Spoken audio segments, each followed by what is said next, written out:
ইতিমধ্যেই আমাদের আজকে মান্যবর প্রধান অতিথি বিচারপতি শাহ আবু নাঈম মহোদয় আমাদের মাঝে উপস্থিত হয়েছেন।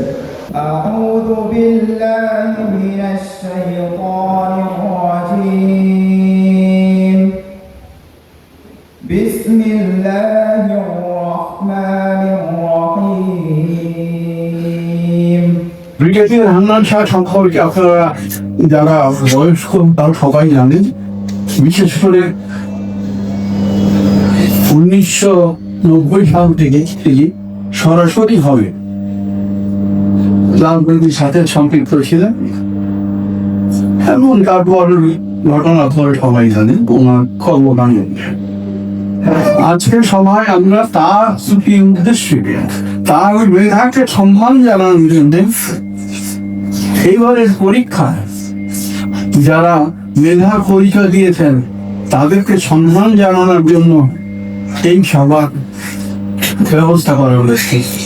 ছোট ছোট কিছু আমাদের স্থানীয় সমস্যা রয়েছে এবং সেটা কিন্তু কেবলমাত্র ক্যাপাসিটি না, যেমন আমার ভূমিকা সেটা আমি ফাউন্ডেশনের সভাপতি হিসেবে বলো, আমি একজন রাজনৈতিক ব্যক্তি হিসেবে বলো, বা আমার ব্যক্তিগত দায়বদ্ধতা থেকে বলতে পারি। আমরা চাই যে শিক্ষাঙ্গন থেকে সম্পূর্ণভাবে রাজনৈতিক নেতৃত্বে কোনো রাজনীতি চলবে না।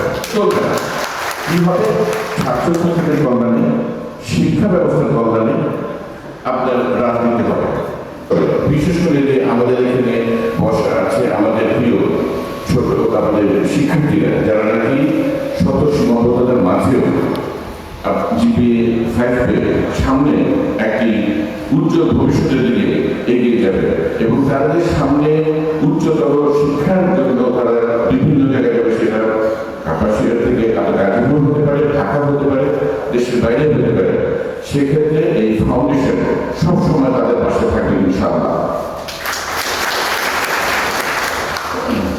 আমি আপনাদের কাছে আরেকটু ছোট অঙ্গীকার করতে চাই, সেটাও এই শিক্ষাঙ্গনের সাথে ওতপ্রোতভাবে জড়িত। এটাকে ধারাবাহিকভাবে বিশেষ করে গত 15 থেকে 20 বছর ধরে আমরা দেখে আসছি যে মাদকের খাবার যেটা শিক্ষার্থীদের মধ্যে, আমাদের উপমতি শিক্ষার্থীদের মধ্যে ছড়িয়ে পড়ছে। আমি কেবল আমার রাজনৈতিক সভায় না, আমি যেখানে যাই আমি অঙ্গীকার করি যে আমি যদি সংসদে আপনাকে পাঠান, কারণ এখানে খুব গুরুত্বপূর্ণ সেই ক্ষমতাটা আমাদেরকে বড় করা, তাহলে মাদক সেবী, মাদক কারবারি সহ কাপাসিয়া থেকে মাদকের মূল উৎপাদন ইনশাআল্লাহ আমরা করবো। আপনাদের সকলের সহযোগিতায় এই ফাউন্ডেশন গড়ে উঠবে। আপনাদেরকে সবাইকে নিয়ে আপনাদের সবার সাথে কথা বলে এই ফাউন্ডেশন যদি এগিয়ে যাবে। সবাইকে ধন্যবাদ জানিয়ে আমার